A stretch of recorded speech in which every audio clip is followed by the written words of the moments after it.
É uma honra estar com vocês de coração. Semana de oração é uma coisa muito especial para mim como pessoa. E eu fico orando para que vocês se beneficiem tanto quanto eu, porque para mim literalmente é um manjar. Se lembra, no sábado de manhã nós falamos, através da Bíblia, de que você literalmente é filho de Deus. Você tem um nome a zelar. Você tem responsabilidade com a sua genealogia. Tanto quanto o meu amigo Vinícius de não ficar estragando a imagem que ele está colhendo, né? Mas é muito sério ser filho de Deus. Honrar a Deus significa viver dignamente no sentido de dar a si mesmo a dignidade que nós merecemos. Ser filho de Deus, no nosso caso, não significa ser Deus, como o caso de Jesus. Mas ser filho de Deus significa que nós temos origem em Deus. Isso faz toda a diferença. Não interessa como nos tratem. Isso não tira a nossa filiação. No domingo à noite, nós falamos sobre a historinha do Eutico para nos lembrar a necessidade de vigiar. Porque o tempo todo a gente está diante de janelas que nos desviam a atenção. A vida é muito dinâmica e o tempo todo tem alguma coisa nos desviando a atenção do alvo, do objetivo. Através dos sonhos que nós colocamos no papelzinho, você deve ter notado como é difícil abrir mão dos seus próprios sonhos, os seus ideais. Veja, você não tinha nem definido eles antes de terem provocado você fazer isso. Mas a partir do momento que você definiu, já fica difícil de você abrir mão deles. Lembra quando nós falamos sobre metamorfose ambulante? Ter ideias definidas, claras, objetivas, é uma imposição bíblica. Romanos capítulo 14, verso 5. Cada um de nós tem a obrigação de ter ideias definidas. Agora, essas ideias não podem ser inflexíveis. Não podem ser definitivas. Nós temos que estar abertos a novidades. Porque nós mesmos nos enganamos com o que vemos. Então a gente pode mudar a nossa opinião. Mas, independente de mudar ou não a opinião, nesse momento, eu tenho que ter absoluta convicção naquilo que creio. É essencial. Eu preciso vigiar para que ninguém mude as minhas ideias por qualquer coisa. Lembra quando Jesus fala cana ao vento? Bateu um vento, vai para lá, bateu um vento, vai para cá, e assim fica aquela coisa assim, sem nenhuma definição. Você tem que definir quem é o Senhor da sua vida. Você tem que ser senhor de si mesmo. E aí então você definir a sua trajetória. Ontem nós falamos para vocês sobre a realidade que você pode assumir. Você é um sucesso. Você pode até achar que a sua vida foi um fracasso. Mas o apóstolo Paulo deixa uma lição bem clara. Esquecendo-me das coisas que para trás ficam, prossigo para o alvo. Isso é postura de vencedor. Tropecei, caí, me levantei e vou embora. Acabou. O tropeço ficou.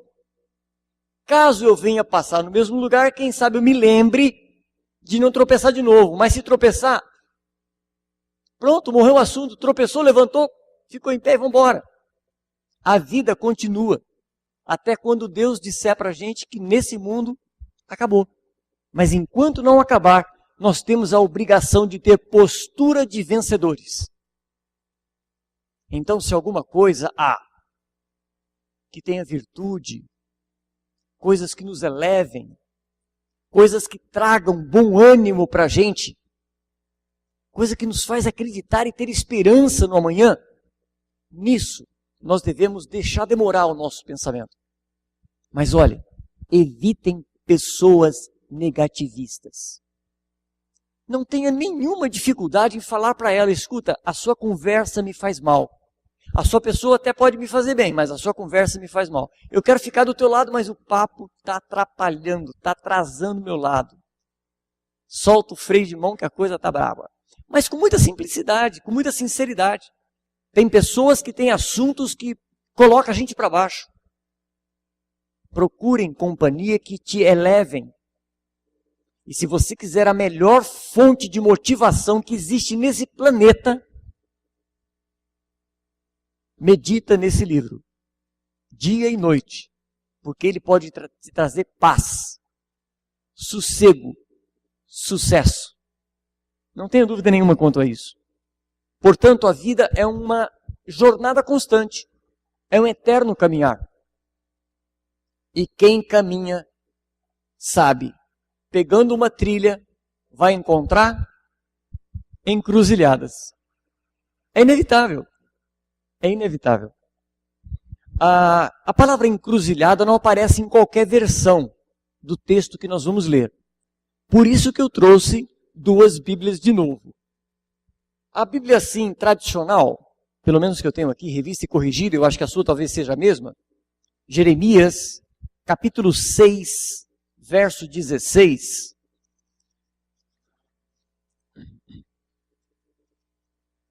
Diz assim, Jeremias, capítulo 6, verso 16. A revista corrigida e a revista atualizada falam o mesmo texto praticamente, é a mesma coisa. Olha só, na minha versão. Assim diz o Senhor. Leia isso aqui devagar, por favor. Ponde-vos à margem no caminho e vede. Duas coisas distintas. Ponde-vos à margem no caminho e vede. Perguntai pelas veredas antigas.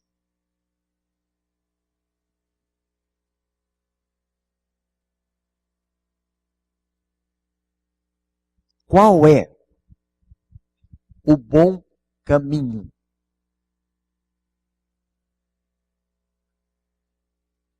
Andai por ele e achareis descanso para a vossa alma. Mas eles dizem, não andaremos. Agora me permitam ler na versão que é uma nova tradução na linguagem de hoje que diz assim. Daí que vem a palavra que eu disse para vocês, encruzilhadas. O Senhor Deus disse ao seu povo, fiquem nas encruzilhadas e vejam quais são as melhores estradas. Procurem saber qual é o melhor caminho. Andem nesse caminho e vocês terão paz. Mas eles responderam, nós não vamos andar nesse caminho. Esse verso então fica mais explícito a questão da encruzilhada, porque na outra versão fala apenas isso. Fiquem à margem, ponde-vos à margem do caminho. A ideia básica aqui é saia de onde está correndo o fluxo do movimento. Caminha para as pessoas seguirem em frente. Então ponde à margem. Espera um pouco aqui. Dá um tempo. Está meio nebulosa a situação. Não está muito definido qual é o melhor rumo que eu devo tomar. Para. Quando nós temos dúvida, a paz vai embora. Porque isso, dúvida, é sinônimo de conflito de ideias. Conflito não lembra guerra? Lembra ausência de paz. Então, dentro da sua mente, você tem literalmente que definir questões. E nem sempre é fácil. Se você estiver no corre-corre, no dia a dia, e continuar andando com as suas dúvidas, você não vai ser feliz. Você não vai ter paz. Então, a Bíblia não está dizendo para você parar de caminhar ou sair do seu rumo. Não, não, não, não. Apenas ponde a margem. Deixa as pessoas caminharem. Quem vai, quem vem, não tem problema. Para um pouco para você. Te dê esse tempo. Você precisa disso. Tempo para si. Você precisa tirar um tempo para você. Há dúvidas? Para e faz o que você precisa fazer. Pensar. Mas só que o texto, principalmente a versão mais tradicional, não diz para pensar. Diz para fazer o quê? Olhar. Veja. É o verso que traz a minha versão. Olhar não é uma coisa simples, não. É altamente complexo. Olhar demanda em toda a atenção para que se veja. Aprecio muito comentar as coisas que vejo com a minha esposa. Então, muitas vezes eu pergunto para ela, ou às vezes ela pergunta para mim também, porque parece que é recíproco. Então eu pergunto para ela, escuta, você viu aquilo? Aí quando ela diz, não, eu me sinto bem que vocês não imaginam quanto.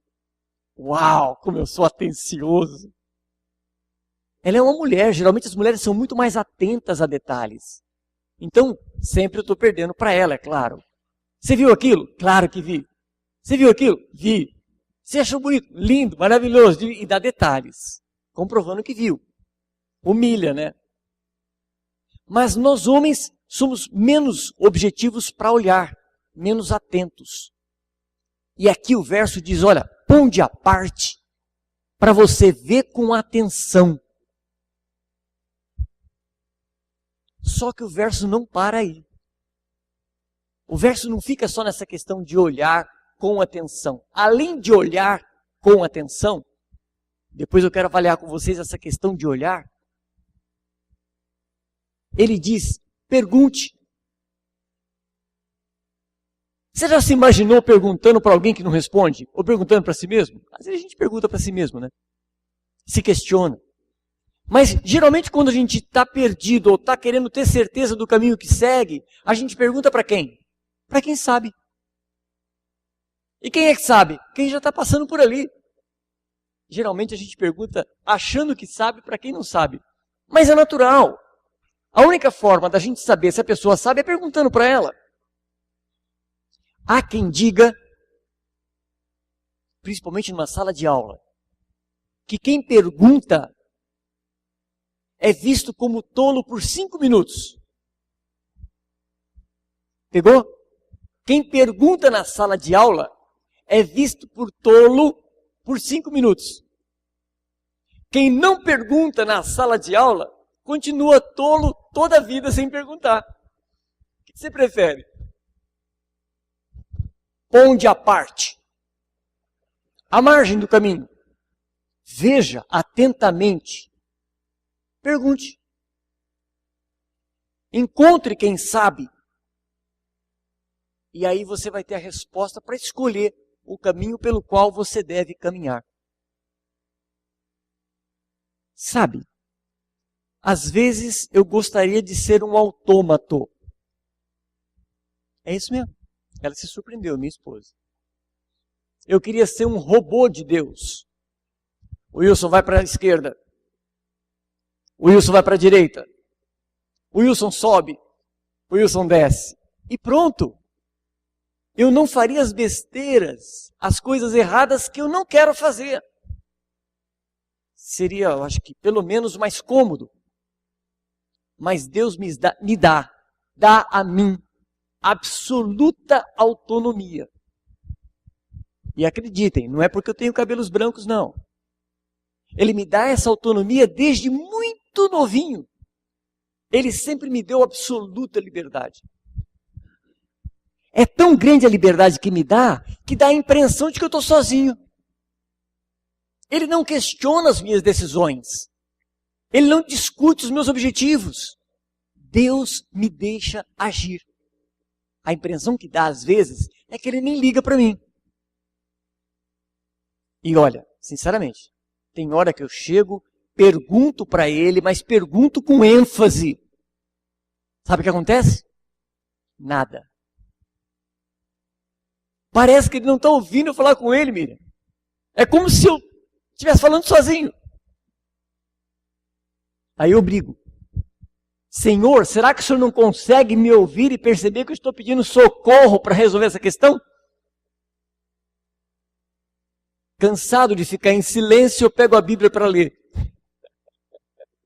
Não sei se já aconteceu com você. É como se fosse uma luva. E eu encontro a resposta. Ou outras vezes eu vou falar com uma pessoa e falo a respeito do que está acontecendo comigo. Ou não. Muitas vezes as pessoas falam com a gente sobre o assunto sem que a gente tenha perguntado. E trazem a resposta que nós esperávamos. Pelo menos comigo acontece isso. Mas no momento em que eu estou questionando ele, parece que eu estou sozinho. Parece que ele não se incomoda comigo. Sabe o que eu aprendi com isso? Wilson, eu te dei autonomia. Você aprendeu a ler. Questione. Conheça o caminho. Consulte as veredas antigas. Esse consultar veredas antigas tem duplo significado. Significa literalmente consultar os ensinos já vividos por outros. Mas também significa eu reviver o que aconteceu na minha própria vida. Ellen White tem um pensamento muito interessante quanto à questão do futuro. Ela diz assim: nada temos a temer quanto ao futuro, a menos que nos esqueçamos como Deus nos dirigiu no passado. Entende? A minha experiência de infância, quando eu deixei de afogar numa poça d'água praticamente, milagrosamente eu sei que foi. Mas ninguém sabia. Só eu sei que eu não morri porque Deus cuidou de mim naquela ocasião específica. Nem quem estava perto viu o meu desespero para tentar salvar-me quando eu não fazia a mínima ideia como é que eu ia sair daquela água. E depois de ter saído, eu tinha convicção que um anjo, Deus, de alguma forma, ele interviu e me salvou. Então, geralmente quando eu estou afogando nos meus problemas, me debatendo e presumindo que eu vou me afogar neles, eu me lembro como ele me salvou milagrosamente. E isso vem como resposta para mim e me ajuda a encontrar uma solução. Ou seja, o meu passado é um testemunho de como Deus pode me guiar. Mas também o das pessoas que estão à minha volta. Através do estudo da Bíblia eu posso encontrar formas de Deus nos orientar.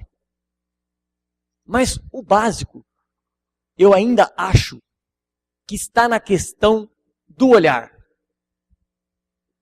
Tem, no meu ponto de vista, dois aspectos de olhar. O olhar em torno de e o olhar para dentro de. O para dentro de eu acho que é o mais importante, porque a dúvida está na minha cabeça. Para onde ir? Qual é o melhor caminho? Qual é a solução? Então eu vejo em mim a dúvida. Eu percebo a dúvida que tenho. Então agora eu busco uma solução para encontrar uma resposta àquilo que eu estou buscando. A primeira forma de eu encontrar uma resposta é olhar ao redor. Eu estou perdido. Então a Bíblia diz, ponde à parte. Olhai. E pergunta. Fique na encruzilhada, diz a versão que nós lemos. E veja qual é o melhor caminho para você seguir. Você tem que ser o senhor da sua jornada. Você tem que ser a pessoa que domina o rumo que você vai dar na sua própria vida. Você tem que assumir a autonomia da sua vida e assim manter curso que você escolher, presumindo ser o melhor caminho que você tem que tomar. Deus é conosco na decisão que nós tomamos, porque Deus não toma a decisão por nós. Deus provê, e provê tudo do qual nós precisamos, mas Ele provê com o objetivo de que nós apliquemos isso, buscando soluções para nós e para os demais. Deus precisa que nós tenhamos autonomia, independência, porque Ele quer fazer de nós mordomos, gestores. Então Deus coloca dons, talentos na nossa mão, para que a gente possa então, administrando esses bens, abençoar os demais e a nós mesmos. Uma vez decidido qual é o caminho, o verso diz, andai nele. Sério a coisa. O caminho nós escolhemos olhando para verificar qual é o melhor caminho. Você está numa semana de reavivamento, referindo-se a escolhas. Agora você está numa encruzilhada. É você que vai decidir que caminho você vai dar na sua vida amanhã. O que você vai fazer de você amanhã? Amanhã que eu me refiro agora, na quarta-feira. Em administração, a gente trabalha com metas. Muitas metas. E a gente trabalha com metas de curto prazo, de médio prazo e de longo prazo. Todas as metas de curto prazo, a gente dá um limite máximo de tempo para elas serem realizadas, que seja em torno de 6 meses. As metas de médio prazo, a gente trabalha com tempo em torno de 2 anos. E as metas de longo prazo, a gente dá um tempo máximo de 5 anos. Não sei quantos já leram sobre essa questão. É a definição clássica. Só que uma outra definição clássica diz o seguinte: você tem que definir onde você quer chegar a longo prazo. Quais são os meios que você vai buscar para atingir essa meta? Para que você atinja aquela meta de longo prazo, você tem que trabalhar no seu médio prazo. E aí então você tem que verificar e considerar quais são as atitudes que você tem que tomar imediatamente, a curto prazo. Se daqui 5 anos você quiser chegar a um lugar diferente de onde você está, fazendo alguma coisa diferente do que você está, o básico é, você tem que programar alguma mudança na sua vida. Porque seria uma grande estupidez você imaginar-se num lugar diferente daqui 5 anos, se você não fizer nada diferente na sua vida atualmente. Pegou? Está satisfeito onde você está? Permaneça. Quer mudar alguma coisa na sua vida? Altere a sua atitude. Altere a sua posição. Não, agora eu escolhi o caminho. Que caminho você escolheu?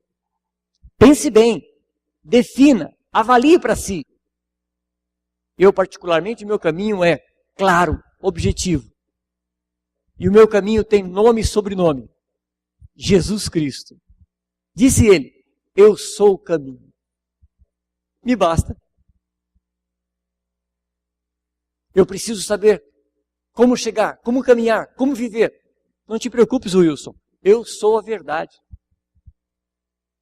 Senhor, mas esse caminho me leva a algum lugar que vale a pena? Wilson, eu sou a vida. Topa ir nesse caminho? É você quem escolhe. A minha experiência, a minha atitude, a minha escolha é minha. Eu estou no meu caminho e eu estou com o caminho e vou pelo caminho. Uma posição minha, pessoal. E não acreditem que foi agora recente que eu tomei essa decisão, não. Eu tomei essa decisão quando eu tinha a idade de poucos jovens que tem aqui. 17 anos. E eu me batizei aos 17 anos e disse para mim mesmo, você não tem o direito de sair desse caminho. Tenta me tirar da igreja adventista do sétimo dia, você vai ver a confusão que você vai arrumar. Se você quiser apontar os meus pecados para dizer que eu preciso sair da igreja, aí tu vai arrumar uma confusão maior ainda. Daqui não sai, daqui ninguém me tira. E não pense você porque eu sei tudo e estou certinho. Não, nada disso. É que eu vejo que aqui é o hospital onde eu estou internado para ser cuidado pelo médico dos médicos. Já perguntei isso pelos caminhos antigos. Eu já tenho a experiência de que vivi essa realidade. Não há outra opção para mim. Eu não aceito, eu não quero, não vou. Tem gente que precisa viver de maneira bastante complicada. Lembra do filho pródigo? Nós chamamos ele de pródigo. Tudo bem. Lucas capítulo 15 fala a parábola. E está lá aquele rapaz que se achava tão sábio que podia administrar muito melhor a fazenda do pai. Pelo menos ele poderia viver de maneira muito mais agradável com o dinheiro que o pai tinha à disposição. E ele pede a herança para o pai. Ele é o filho mais novo, tem direito apenas a 1/3 da herança, porque o outro filho mais velho é o primogênito e leva o dobro. Então a herança deveria ser dividida em 3. 2 partes para o filho mais velho e 1 parte para esse filho. E ele fala, agora eu tenho dinheiro e eu vou viver à minha maneira. Escolhi o caminho que me agrada. E o caminho leva ele a querer comida de porco para matar a própria fome. Há caminhos que para o homem parece muito bom. Muito bom. Cuidado. Questione-se. Não esteja preocupado só com o que você gosta, com o que você quer, com o que os seus olhos veem como alguma coisa atrativa. Cuidado com você. Jeremias diz que o coração é terrivelmente enganoso. Questione-se. Duvide de você, insisto. Busque em Deus definição do melhor caminho. É o que tem de mais seguro.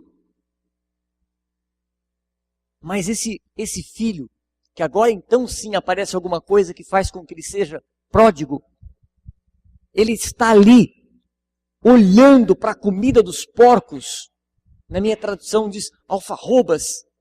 E ele sente vontade e desejo de comer aquela comida, ele diz para si mesmo, espera lá, questionando-se, onde é que eu estou? Isso aqui sou eu e é tudo que eu posso ter? Não. Eu tenho experiência do passado, eu já vivi com o meu pai e sei como meu pai trata os empregados que ele tem. Vou voltar para o meu pai.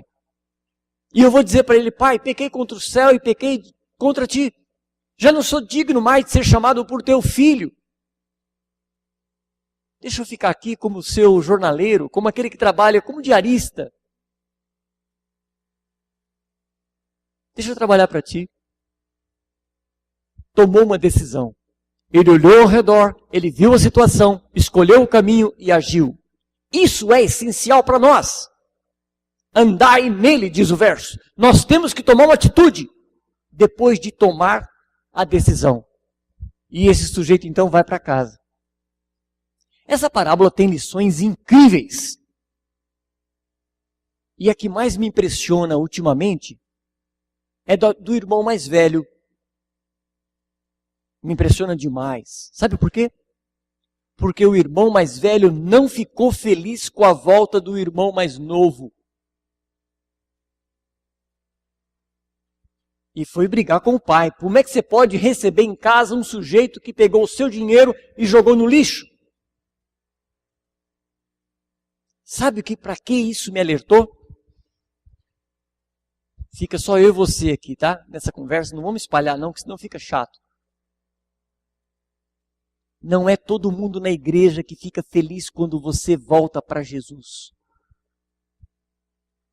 Tem gente que queria mesmo que você não voltasse de jeito nenhum para queimar no fogo do inferno. parábola.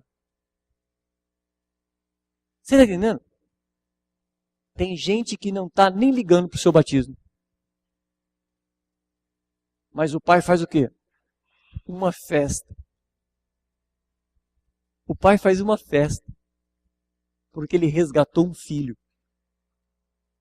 Então o básico aqui da parábola, fazendo uma separaçãozinha aqui daquilo que a gente está falando, não interessa onde você esteja com Deus. Não interessa o que os outros pensem sobre a sua atitude. Não te diz respeito, é problema do pai dele. Esteja com Deus, se firme com Deus, defina, haja e caminhe. Vá em frente. Jesus disse de maneira clara e explícita: eu sou o caminho, e a verdade, e a vida. Ninguém vem ao Pai senão por mim. Não tem outro, não tem mais ninguém.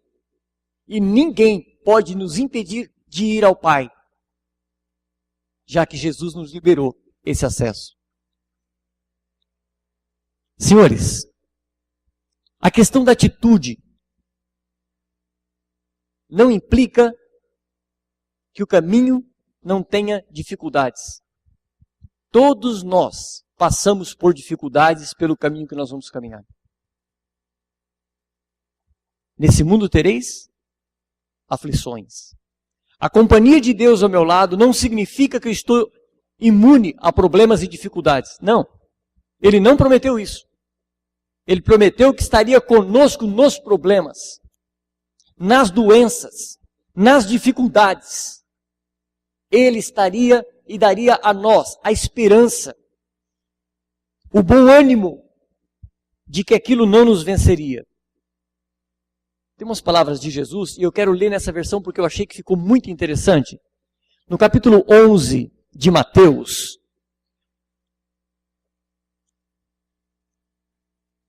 os versos 28 e 30. Capítulo 11, versos 28 e 30. Palavras de Jesus.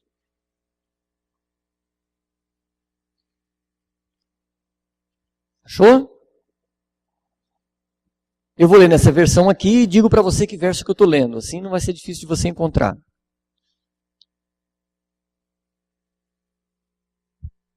Mateus, capítulo 11, verso 28, eu começo a ler.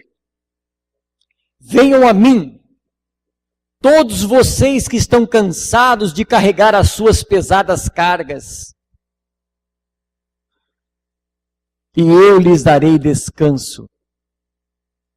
Verso 29. Sejam meus seguidores e aprendam comigo, porque sou bondoso e tenho um coração humilde, e vocês encontrarão descanso. De novo. Verso 30. Os deveres que eu exijo de vocês são fáceis, e a carga que eu ponho sobre vocês é leve. Você é capaz de acreditar nisso? Eu espero que você consiga acreditar nisso. João, capítulo 15, verso 5, complementa esse pensamento. João, capítulo 15, verso 5. E eu faço destas as minhas últimas palavras dessa noite. João, capítulo 15, verso 5. Eu sou a videira, a parreira, e vocês são os ramos. Quem está unido comigo e eu com ele, esse dá muito fruto, porque sem mim, vocês não podem fazer nada. Não tente. Você vai perder tempo. Sem mim, nada podeis fazer. Está numa encruzilhada? Louvado seja Deus. Pare à margem do caminho. Questione-se. Verifique. Avalie. Presta atenção. Encontrou solução? Então caminhe. Porque Ele é o nosso caminho. Que Deus te dê muita motivação e mantenha você caminhando em direção a Canaã celestial. Amém. Vamos orar? Senhor Deus, a decisão é fácil de ser tomada, Pai. Nós queremos andar no Teu caminho. Queremos andar contigo. Mas Tu sabes as dificuldades que temos para nos manter fiéis. Todas as decisões, rapaz, têm nos trazido dificuldades. Oh, Pai, dá-nos sinais mais claros. Toma-nos pelas mãos, Senhor. Mostra-nos o caminho. Faz-nos seguir de perto as Tuas pegadas. Meu Pai, aqui estamos nós. Diante de Ti nós somos como que nada. Crianças. Mas nós temos que decidir o nosso futuro para a eternidade, Pai. E nós sabemos o peso que essa responsabilidade tem. Que nós possamos e saibamos escolher o melhor em cada decisão, Pai. Que nas encruzilhadas, que à margem do caminho, nós possamos nos dar a liberdade de questionar, de avaliar, de visualizar o melhor caminho e contigo continuar o caminho. Dirija-nos ao nosso lar, dá-nos uma noite de repouso. Te pedimos em nome e por amor de Jesus, te agradecemos, Senhor. Amém.